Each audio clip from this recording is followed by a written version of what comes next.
Insan-insan mulia Pama. Bismillahirrahmanirrahim. Assalamualaikum warahmatullahi wabarakatuh. Alhamdulillah, salatu wassalamu ala rasulillah wa ala alihi wa ashabihi wa mawalah. Amma ba'du. Saudara-saudaraku seiman dan seakidah yang dirahmati Allah subhanahu wa ta'ala. Allah subhanahu wa ta'ala menyebutkan di dalam Al-Quran bahwasanya Al-Quran diturunkan untuk ditadabburi. Kitabun anzalnahu ilaika liyadabbaru mubarakun liyadabbaru ayatihi wa liyatadzakkara ulul albab. Kata Allah subhanahu wa ta'ala, Al-Quran ini diturunkan kepadamu sebagai kitab yang penuh berkah agar mereka mentadabburi, liyadabbaru ayati, ayat-ayatnya. Nah, oleh karenanya hadirin yang dimuliakan Allah subhanahu wa ta'ala, kata para ulama, tadabbur Al-Quran inilah tujuan yang diinginkan diturunkannya Al-Quran. Inilah tuntutan yang paling agung.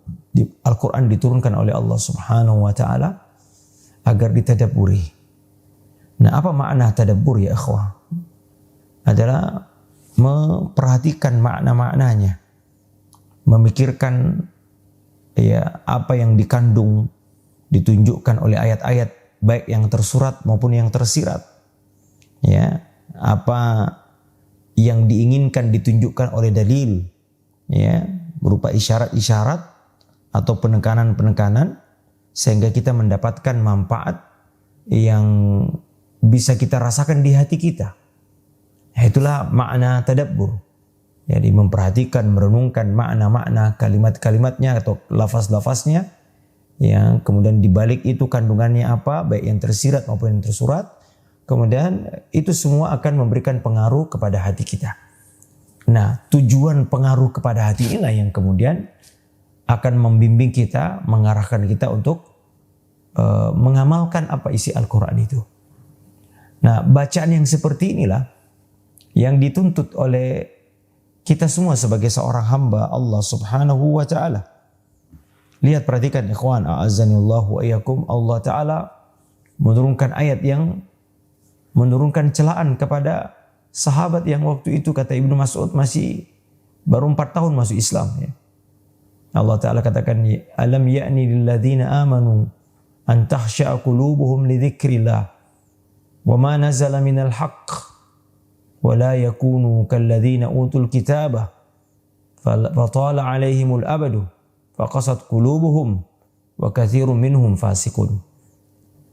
Tidakkah telah datang saatnya bagi orang-orang yang beriman untuk khusyuk hatinya ketika mengingat Allah dan apa-apa yang diturunkan kepada mereka berupa kebenaran. Dan jangan mereka seperti ahlul kitab yang berlalu waktu yang lama, mereka tidak mempelajari dan mentadabburi kitab-kitab yang diturunkan kepada mereka. Lalu hati mereka menjadi keras, lalu mereka pun menjadi orang fasik. Kemudian juga banyaknya celaan Allah subhanahu wa ta'ala kepada orang yang meninggalkan. Ini termasuk hajrul Quran.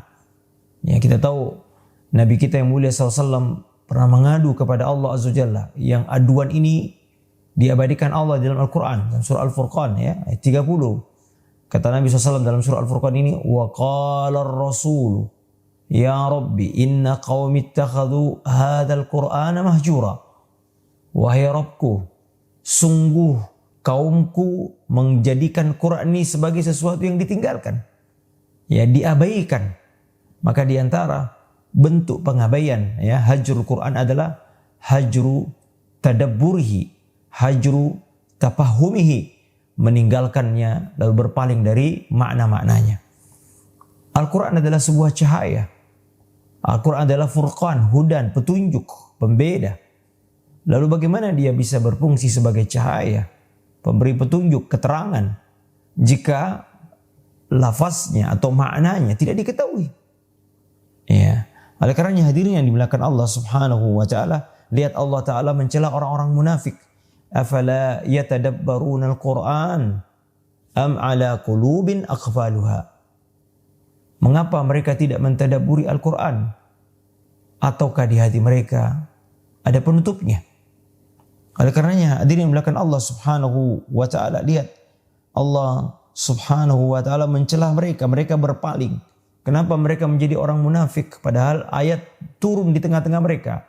Ada seorang nabi yang diutus oleh Allah di tengah-tengah mereka. Maka di antara penyebabnya karena hatinya ada penutupnya. Sehingga ia tidak bisa mentadabburi makna-makna dan kandungan-kandungan Al-Quran. Juga Allah subhanahu wa ta'ala berfirman, ala afalam yaddabbarul qawla. Ya, apakah mereka tidak mentadabburi Al-Quran itu? Nah, ini Allah subhanahu wa ta'ala mengingkari orang-orang kafir atas perilaku mereka. Yaitu apa? Tidak ingin atau tidak mau mentadabburi Al-Quran. Juga sebagaimana disebutkan di antara ya sifat atau ciri ya kelompok yang menyimpang, yaitu kelompok Khawarij yang Nabi Shallallahu Alaihi Wasallam sudah sebutkan dalam Sahih Muslim, yaitu hadis Bukhari dan Muslim, bahwasanya Nabi SAW menyebutkan ada satu kelompok yang menyimpang yang Nabi sifati apa? Yaqra'unal Qur'ana, ya, la yujawizu hanajirahum, ya, mereka membaca Al-Quran tetapi Al-Qurannya tidak melewati leher mereka, tenggorokan mereka, ya, artinya apa yang mereka baca hanya di lisannya saja. Nah, apa yang dia baca itu tidak sampai masuk ke dalam hatinya sehingga menjadi sesuatu yang mempengaruhi hati mereka lalu memotivasi mereka untuk mengamalkan isi Al-Quran. Maka hadirin yang dimuliakan Allah subhanahu wa ta'ala, kata Imam An-Nawawi rahimahullahu ta'ala ketika menjelaskan ya di sini beliau mengatakan ya maksud maknanya mereka tidak membaca Al-Quran kecuali hanya sampai di lisan mereka sehingga tidak sampai menimbulkan pengaruh ya kepada apa yang ada pada mereka. Nah, saudara-saudara yang dimuliakan Allah subhanahu wa ta'ala, ini menunjukkan ya pentingnya ya membaca Al-Quran dengan tadabbur ini. Nah, ada satu metode yang diajarkan Allah subhanahu wa ta'ala dan itu diabadikan Allah dalam surah Qaf ya. Dalam surah Qaf Allah ta'ala menyebutkan ayat di antara cara agar kita bisa mentadabburi Al-Quran. Metode yang disebutkan oleh Allah adalah kata Allah subhanahu wa ta'ala ya, inna fi dzalika ladzikra. Ya, sesungguhnya pada Al-Quran itu terdapat pelajaran atau peringatan. Liman kana lahu qalbun, bagi mereka yang memiliki hati. Ya, au al-qasam'a, dan memfokuskan pendengarannya. Ya. Wa huwa syahid, dan hatinya hadir. Nah, kata Imam Ibnu Qayyim ketika menjelaskan ayat ini, inilah ya syarat ya agar ilmu itu yang kita pelajari, yaitu qala Allah wa qala Rasul sallallahu alaihi wasallam, bisa memberi manfaat agar bisa menyentuh hati dan bisa kita amalkan, adalah dengan syarat ini. Yang pertama dari kalimat ayat Allah Azza wa Jalla, inna fi dzalika ladzikra, yaitu sesungguhnya pada Al-Quran terdapat pelajaran. Maka kata Imam Ibnu Qayyim, maknanya adalah pentingnya ada syarat. Yang pertama adalah adanya al-mu'athir, adanya yang memberi pengaruh, sumber pengaruh ini harus bagus. Ya, Al-Quran harus diyakini bahwa dia adalah kalamu Rabbina, adalah perkataan Allah Azza wa Jalla. Yang Al-Quran dipuji Allah subhanahu wa ta'ala sebagai wahyu Allah Azza wa Jalla yang apabila diturunkan kepada gunung itu bisa membuat gunung hancur, membuat mereka khusyuk, tunduk dan patuh. Ya, bagaimana dengan manusia? Kata Allah Azza wa Jalla, "Lau anzalna hadzal Qur'ana 'ala jabalin la ra'aitahu khashi'an mutasaddian min khasyatillah." Ya, jika seandainya Al-Quran ini diturunkan ya maka kepada gunung, maka niscaya engkau akan melihat gunung itu akan takut dan terpecah ya, karena takutnya kepada Allah subhanahu wa ta'ala. Nah, maka ya jadi sumber ya sebagaimana lampu ya Lampu itu tidak akan hidup jika tidak punya energi, sumber energinya. Maka pastikan sumber energi, dan Al-Quran adalah sumber kitabun mubarak, kata Allah Azza wa Jalla, kitab yang penuh berkah, yang di dalamnya mengandung tibyanan likulli syai', mengandung penjelasan segala sesuatu. Ya, kitab keselamatan, kitab kebahagiaan. Kata Allah Azza wa Jalla, "Famanittaba'a hudaya fala yadhillu wala yashqa." Barang siapa yang mengikuti petunjukku, yakni Al-Quran, fala yadhillu, dia tidak akan sesat. Kata Ibnu Abbas, maknanya tidak sesat di dunia. Wala yashqa, dan tidak akan celaka. Maknanya adalah la yashqa fil akhirah, dia tidak akan celaka di akhirat nanti. Maka sumber ini harus baik, orisinal, dan alhamdulillah Allah Azza wa Jalla menjaga Al-Quran ini. Ya, menjaga orisinalitasnya, diturunkan oleh malaikat yang mulia, yang Allah puji sebagai Rasulun Karim, ya, utusan yang mulia. Innahu laqaulu rasulin karim. Kemudian dzi quwwatin, memiliki kekuatan. Inda dzil arsy makin, memiliki kedudukan di sisi Allah, sisi arsy. Muta'in, yang ditaati oleh penduduk langit. Kemudian amin, thamma amin, yang terpercaya amanah. Ya, kemudian disampaikan kepada manusia yang al-amin juga, manusia yang terpercaya, yang tidak mengkhianati apa yang disampaikan. Ya, kemudian disampaikanlah kepada para sahabat yang mereka juga adalah adalah, mereka adalah sahabat yang Allah jaga, ya, mereka dari menyimpangkan Al-Quran. Sampai hari ini Al-Quran ditransmisi dengan periwayatan yang terpercaya, yang orisinal, yang valid, diverifikasi. Sampailah kepada kita sampai hari ini. Maka Al-Quran adalah kalamu Rabbina, dia adalah perkataan Rabb kita. Ya. Kemudian yang kedua, kata Allah, liman kana lahul qalb, dia harus ada al-mahallul qabil, ada wadah, sarana yang bisa menyerapnya. Maka hati ini adalah tempat wadahnya ilmu. Kata Ali bin Abu Thalib radhiyallahu ta'ala an, al-qulub aw'iyah, sesungguhnya hati itu ibarat wadah. Fa khairaha aw'aha lil ilmi, sebaik-baik hati adalah yang paling banyak menampung ilmu, yaitu Al-Quran dan Sunnah.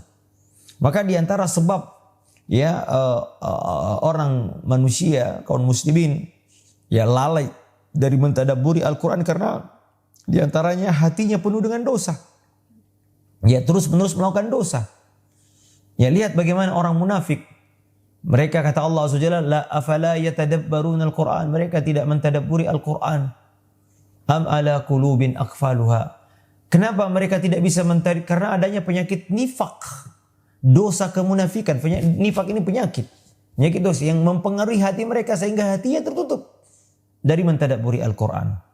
Maka kita perhatikan, ya, dosa ini apalagi yang berkaitan dengan, ya, sarana yang digunakan untuk mentadabburi, yaitu hati, kemudian mata, kemudian telinga.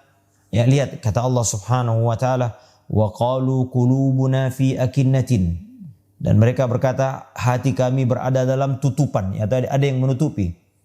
Wa fi mimma tad'una ilaihi, dari apa yang engkau serukan kami kepadanya. Jadi kemudian wa fi adhanina waqr, ya, dan di dalam telinga kami, jadi telinga kami ada penutupnya, ada sumbatannya, ya. Wa min bainina wa bainika hijab, dan antara kami dan engkau ada hijab, ada dinding. Ya, kata akinnah menunjukkan bahwasanya hati mereka tidak bisa mentadabburi Al-Quran karena tertutup oleh dosa. Ya, kemudian kata waqar, ya, waqar artinya penutup, yang telinga ini menghalangi untuk mendengarkan Al-Quran.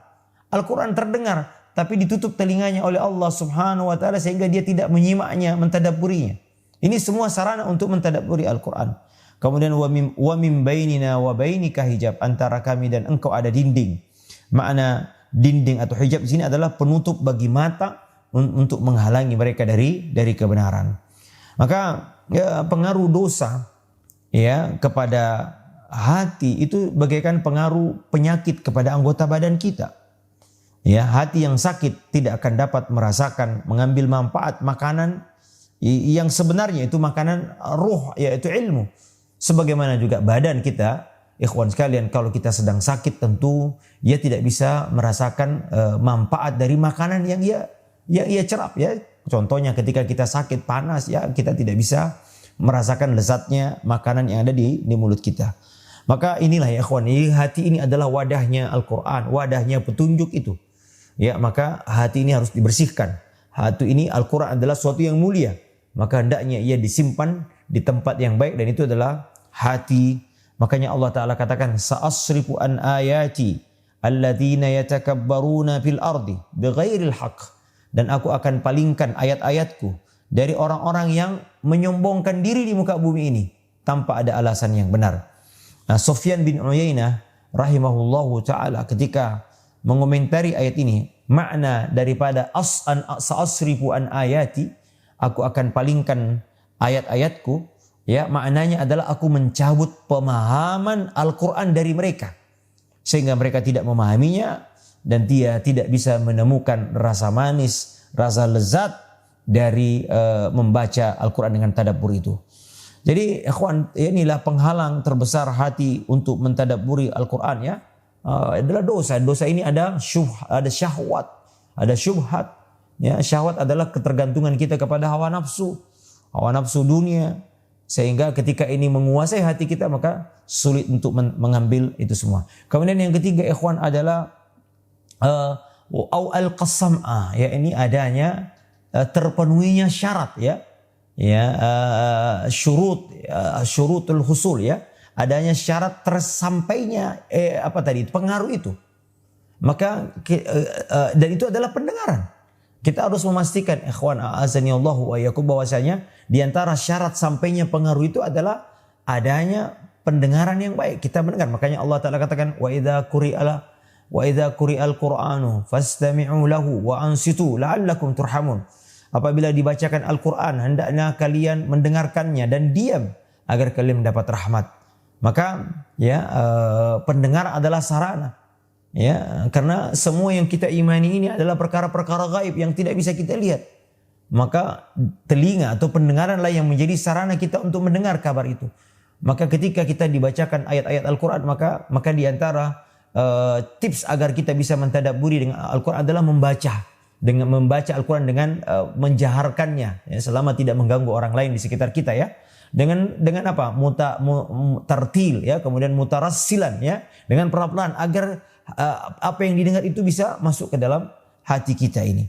Maka ya, hati ini adalah hendaknya ketika kita, makanya kalau kita mendengarkan khutbah, kata Nabi SAW, man qala li sahibihi uskut, ya, faqad laga. Barang siapa ketika mendengarkan khutbah Jumat dia menoleh kepada orang lalu dia mengatakan diam, maka kata Nabi, orang ini telah kehilangan pahala salat Jumatnya. Nah, kemudian yang terakhir kalimat wa huwa syahidun, dan dia hadir, hatinya hadir. Ya, kata Allah adalah tidak adanya al-ma'ni li husulit ta'thir, tidak adanya penghalang sampainya pengaruh itu. Nah, apa penghalangnya? Ya, hati yang lalai. Ya, ketika hati manusia sibuk dengan dunia, memikirkan ini, memikirkan itu, maka bagaimana dia bisa fokus menerima pengaruh itu? Makanya kita kalau membaca Quran hendaknya dengan adab-adab yang baik, memakai pakaian terbaik, ya, kemudian di tempat yang terbaik, ya, kemudian bersiwak, ya, kemudian ada wangi-wangian, kemudian di tempat yang kondusif untuk mempelajari. Makanya juga ikhwah, di antara waktu terbaik untuk membaca Al-Quran dengan tadabbur adalah dengan membaca di waktu malam. Inna nasyi'atal laili hiya ashaddu wata'a wa aqwa mukila. Sesungguhnya membaca di waktu malam itu lebih berkesan, lebih mengena di hati. Jadi hati ini yang menjadi sasaran Al-Quran. Kata Allah Azza Jalla, ya, nazala bihir ruhul amin ala qalbika litakuna minal munzirin. Al-Quran diturunkan oleh malaikat Jibril, ar-ruhul amin, untuk hatimu, kepada hatimu. Hatilah yang menjadi sasaran turunnya ayat ini. Nah, maka hendaknya betul-betul, ya, inilah ilmu yang bermanfaat. Bacaan inilah yang menjadikan kita insya Allah akan menjadi lebih bisa mentadabburi Al-Quran. Jadi penghalang, ya Allah, menurut yang keempat tadi ini adanya al-mani', penghalang, ya, atau penghalang sampainya pengaruh itu adalah sibuknya hati, lalainya hati kita ini kepada hal-hal, ya, duniawi, ya, bercabang-cabangnya hati, ya.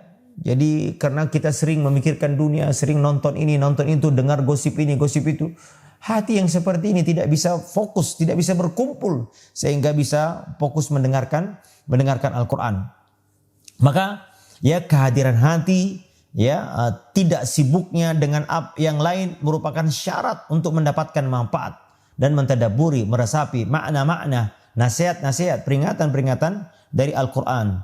Maka tadi saya ulang sekali lagi dari ayat surah Qaf ini, Imam Ibnu Qayyim mengatakan jika pemberi pengaruh telah ada, yaitu Al-Quran, kemudian tempat pengaruhnya juga ada, yaitu hati yang hidup. Karena Allah Ta'ala katakan liyunzira man kana hayya, memberi peringatan kepada orang yang hidup hatinya. Jadi peringatan Al-Quran hanya bermanfaat kepada orang yang hatinya hidup. Liyunzira man kana hayya. Kemudian syarat sampainya terpenuhi, yaitu apa? Adanya perhatian, adanya atensi, adanya fokus. Lalu kemudian ada mulmani, tidak adanya penghalang yang menyebabkan pengaruh itu tidak sampai, yaitu apa? Ketersibukan hati, yaitu kelalaian hati. Maka apabila ini semua tercapai, ikhwan, maka insya Allah akan mendapatkan manfaat. Dan inilah yang disebut dengan bacaan yang tadabbur. Inilah akan memberi pengaruh kepada kita semua. Dan di antara ikhwan yang bisa menunjang kita untuk mentadabburi Al-Quran adalah Allah Azza wa Jalla memberi jaminan bahwasanya Al-Quran ini begitu mudah untuk dipahami. Allah Subhanahu wa taala berfirman, "Wa laqad yassarnal Qur'ana lidzikri fahal mim muddakir." Sungguh benar-benar kami telah mudahkan Al-Quran untuk dipelajari. Apakah ada orang yang mendapatkan pelajaran? Apakah ada yang ingin mempelajarinya? Subhanallah. 4 kali Allah Ta'ala mengulang ayat ini, kalimat ini di dalam Al-Quran. Dalam surah Al-Qamar. Wa laqad yassarna. Sungguh benar-benar kami telah mudahkan Al-Quran ini. Makanya kita dapati Al-Quran adalah bahasa yang paling mudah untuk diucapkan. Bahasa yang paling indah, bahasa yang paling menyentuh perasaan hati manusia. Kita dapati Al-Quran bisa dibaca oleh seluruh manusia. Dari timur sampai barat. Semuanya bisa dengan mudah mengucapkan kalimat-kalimat bahasa Arab. Kalimat-kalimat Al-Quran. Mudah untuk dipelajari, mudah untuk dihafalkan. Bahkan kata Ibnu Abbas radhiyallahu ta'ala anhuma bahwasanya Al-Quran ini memiliki ada 4 jenis tafsir. Yang pertama adalah Al-Quran ini terdiri dari lafaz-lafaz yang penafsirannya bisa diketahui dari lafaz kalimatnya. Jadi yang semua orang Arab tahu. Jadi kalimat-kalimat yang ada dalam Al-Quran adalah kalimat bahasa Arab yang mudah untuk dipahami. Kalimatnya memang ada 1-2 kalimat yang mungkin bagi mereka agak aneh atau agak baru mereka terdengar. Tapi ini hampir semua orang Arab, hatta orang jahil sekalipun. Ibnu Abbas radhiyallahu anhu pernah tidak tahu apa makna fatirus samawati wal fatir. Dari kata-kata fatir ini mungkin belum pernah. Tiba-tiba datanglah 2 orang Arab kampung, Arab Badui. Mereka sedang bertengkar masalah sumur. Siapa yang memiliki sumur ini? Maka salah satu dari petani itu, orang Arab kampung, mengatakan, "Ana fatartuha." Aku yang memfatar, dari kata fatar ini maknanya aku yang duluan membuat sumur ini. Maka Masya Allah Ibnu Abbas langsung terinspirasi dari itu. Lihat bagaimana bahasa Arab, bahasa yang mudah untuk dipahami semua orang Arab kalangan bahasa Arab. Maka fatir itu artinya yang menciptakan langit dan bumi yang sebelumnya tidak ada. Yang sebelumnya tidak ada dan tidak ada model sebelumnya. Yang pertama kali menciptakan yang tidak ada orang makhluk siapapun yang menciptakan sebelumnya. Nah, lihat bagaimana bahasa Arab ini dimudahkan oleh Allah Azza wa Jalla, bahasa Al-Quran maksud kami. Kemudian ada tafsir Al-Quran yang adalah membutuhkan penafsiran yang mudah dipahami oleh orang Arab. Kalimat-kalimatnya aqimus shalah wa atuz zakah. Ini adalah penafsiran yang mudah. Kemudian yang ketiga ada penafsiran yang Al-Quran ditafsirkan dengan hanya ulama-ulama yang bisa menafsirkannya. Kemudian yang keempat adalah kalimat-kalimat atau kata-kata yang hanya Allah yang tahu. Nah, itu seperti alif lam mim, alif lam ra, Thaha, Yasin. Nah, kata Ibnu Abbas, Al-Quran sebagian besarnya berisi dari tipe tafsir yang pertama, yang kedua, yaitu apa? Kalimatnya bisa diketahui, kemudian tafsirnya, kalimatnya juga bisa diketahui orang Arab sekalipun. Nah, ini semua adalah bentuk kemudahan yang Allah Ta'ala berikan kepada kita, ya ikhwan. Ya, kata Allah Azza wa Jalla, inna anzalnahu Qur'anan Arabiyyan la'allakum ta'qilun. Kami turunkan Al-Quran ini ya agar kalian dengan bahasa Arab, agar kalian berpikir. Nah, saudara-saudaraku hadirin yang dimuliakan Allah Subhanahu wa taala, maka hendaknya kita, ya saran kami di antara tipsnya agar kita bisa mentadabbur Al-Quran, hendaknya kita ya mulai dari sekarang ikhwan, mulai meninggalkan ya hanya sekadar membaca ya khatam ya, tetapi sekarang kita meningkatkan bahwasanya kita ini mempelajari juga Al-Quran, mentadabburi, membacanya dengan tadabbur. Dan ini butuh proses ya, tentu mulai kita membacanya dengan merujuk kepada tafsir-tafsir yang ada, sehingga insya Allah kita bisa memahami makna-makna, kandungan-kandungan yang ada di dalam kitab-kitab ayat-ayat Al-Quran ini. Nah, inilah yang dapat kami sampaikan, ikhwan sekalian. Semoga Allah Subhanahu wa taala menjadikan kita termasuk orang yang bisa mentadabburi Al-Quran, dan semoga kita termasuk orang yang diberi Allah taufik untuk bisa mengamalkan Al-Quran itu dalam kehidupan kita sehari-hari. Hadza wallahu taala alam, sallallahu ala nabiyyina wa ala alihi wa sahbihi wasallam, wa akhiru da'wana anil hamdulillahi rabbil alamin. Wassalamu alaikum warahmatullahi wabarakatuh.